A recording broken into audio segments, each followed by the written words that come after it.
नमस्कार मित्रांनो, सगळ्यांचे स्वागत माझ्या कॉमन मॅन या यूट्यूब चॅनलवर. मित्रांनो, सध्या देशातलंच राजकारण एकंदरीत बेभरोशाचं झालंय.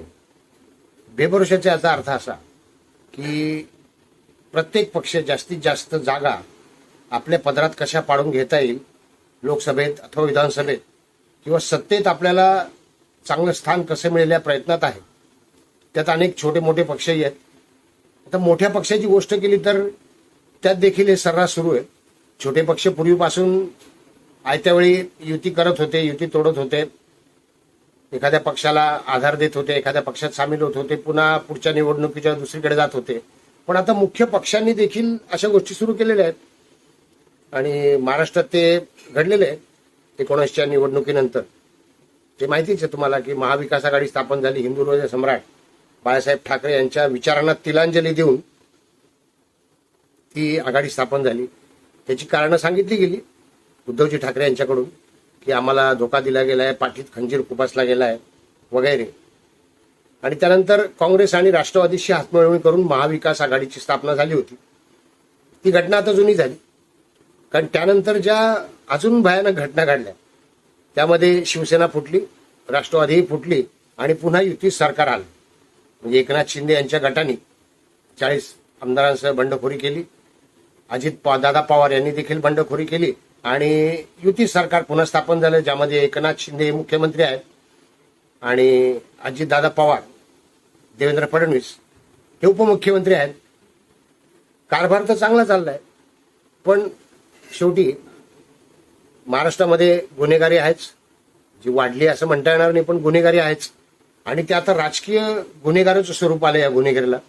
आणि त्याचं ताजं उदाहरण घडलंय की गणपत गायकवाड यांनी जो गोळीबार केलेला आहे शिंदेच्या प्रमुखावर, शिंदेच्या गटातील एका शिंदे शिवसेना जी आहे कल्याणच्या शहर प्रमुखावर, ती घटना झालेलीच आहे. आणि त्यानंतर गणपतरावांनी जे आरोप केले ते जास्ती खतरनाक आहे. एकनाथ शिंदे आणि श्रीकांत शिंदे या पिता पुत्रांवर आरोप आहेत आणि त्यांनी करोडो रुपये खाल्ल्याचं म्हटलं जातंय. ते पैसे कोणाचे अजून निश्चित नाही झालं. म्हणजे ते प्रत्यक्ष गणपतरावांचे पैसे होते, काही उधारीचा व्यवहार होता, काही इतर व्यवहार होता, की ते कुठल्या कामाचे पैसे होते. त्यामुळे तो भ्रष्टाचार झाला असंही म्हणता येणार नाही. पण त्यानिमित्ताने एकनाथ शिंदे यांना हा डाग लागतोय. आणि तुम्हाला माहिती आहे की संजय राऊत अशा प्रकारच्या गोष्टी आरडाओरडा करण्यात, बॉम्ब करण्यात एक नंबर आहेत. त्यांनी बॉम्ब सुरू केलेली आहे आणि ती व्हिडिओ क्लिप लगेच बाहेर आली गोळीबाराची. त्याच्याहून देखील असा निशाणा केला जातो की भारतीय जनता पार्टीच हे कारस्थान करते आहे. खरं खोटं देवाला माहिती. पण एक अशी कुसबूज आता कानापर्यंत येते आहे, राजकीय कुसबूज आहे अर्थात. हिला काही शेंडा बोडखाने आधारणी मात्र ही कुसबूज आहे. कालच एका समर्थकाशी बोलणं झालं माझं, ठाकरे गटाच्या समर्थकाशी, आणि त्याचा जो अंदाज आहे तो मी तुम्हाला सांगतोय. अर्थात शेंडा बोडखाने मी आधीच म्हटलंय, पण त्यांनी सांगितलंय की भारतीय जनता पार्टी आणि ठाकरे गट यांच्यात गुप्तपणे डील सुरू आहे. आता हे कोण कोणाशी चर्चा करते ते सांगता येणार नाही मला इथे, मात्र ही चर्चा नक्की सुरू असल्याचा अंदाज आहे. आणि ते डील नेमकं कोणत्या प्रकारचं आहे, त्यात काय काय सामील आहेत गोष्टी त्या डीलमध्ये, त्या देखील मी तुमच्या पुढे मांडणार आहे. आणि या बातमीला पुष्टी मिळू शकते एखाद्या वेळा पुष्टी मिळू शकते, कारण अलीकडच्या घटना तशा घडल्या आहेत. म्हणजे नुकतंच कोकण दौऱ्यामध्ये उद्धव ठाकरेंचं एक विधान तुम्हाला आठवत असेल की आमचं मोदींशी वैर नाही.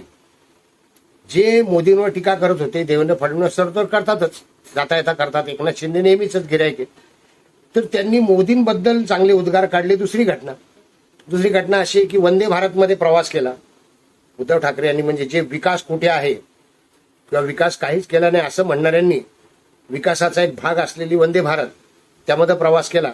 ही सकारात्मक गोष्ट आहे आणि याच्यावरून लोक चर्चा करतायत.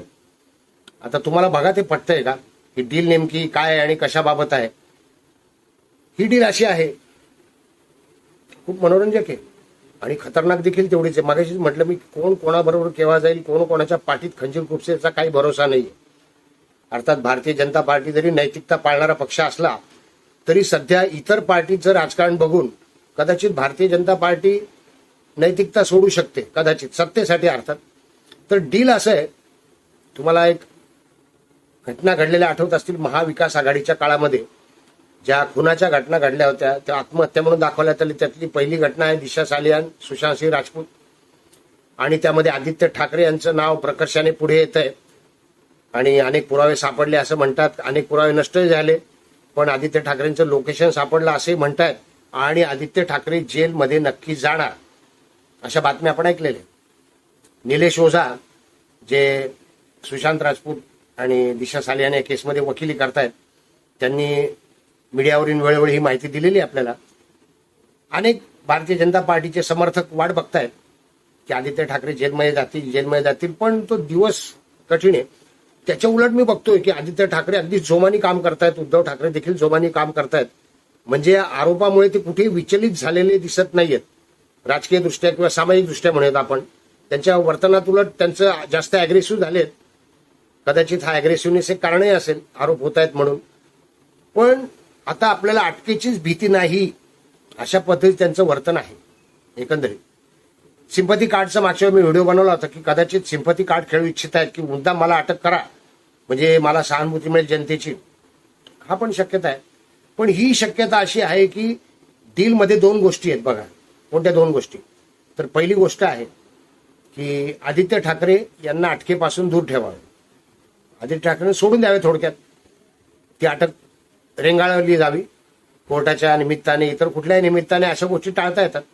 तर आदित्य ठाकरे यांची अटक टाळावी आणि त्या बदल्यात ठाकरे गट लोकसभेमध्ये छुपा पाठिंबा भारतीय जनता पार्टीला देईल. छुपा पाठिंबा याचा अर्थ असा काय की उघड उघड जाणार नाही.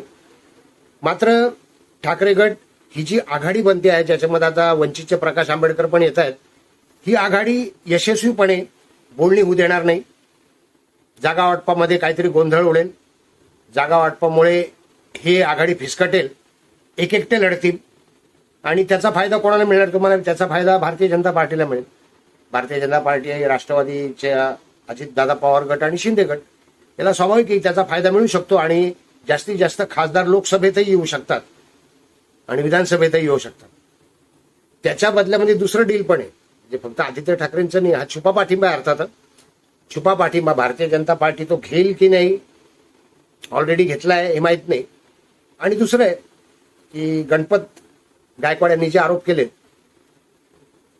एकनाथ शिंदे यांच्यावर, पिता पुत्रांवर, तर या डीलमध्ये असा देखील एक मुद्दा असू शकतो की एकनाथ शिंदे यांना सत्तेपासून दूर करावे.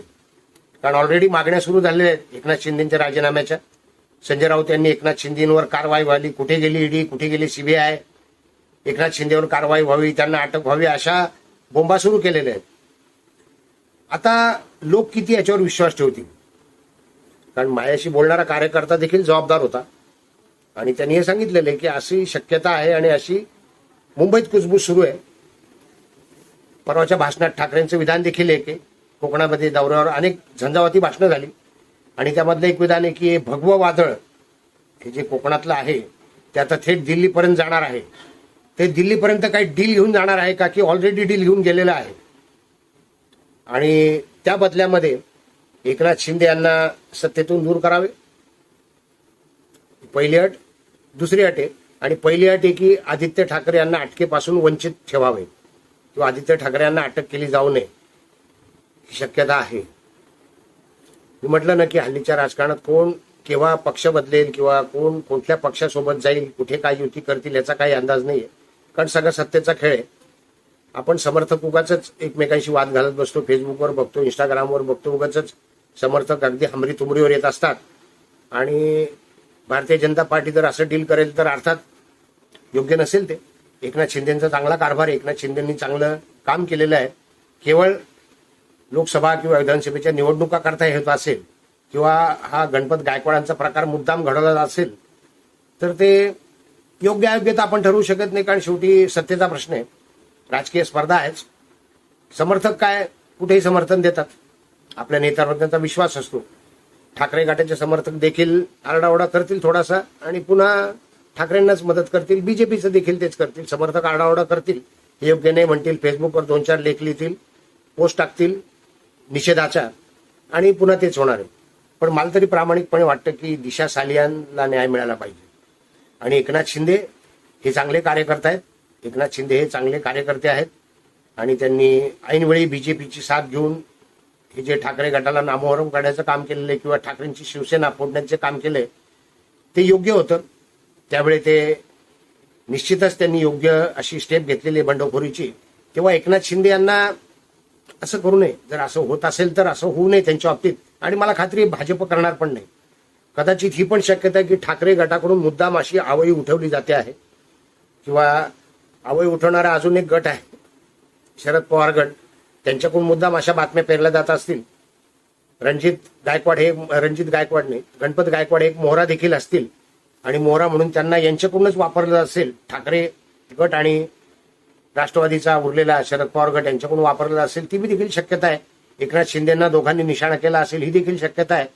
किंवा मग भारतीय जनता पार्टीमध्ये हळूच दुरून पाठिंबा देणं, छुपा पाठिंबा देण्याचा प्लॅन देखील असेल. बघूयात भविष्यात काय घडतं ते. व्हिडिओ आवडला असेल तर लाईक करा, शेअर करा, सबस्क्राईब करा. भेटूयात नवीन व्हिडिओ पवन मॅन सर. धन्यवाद.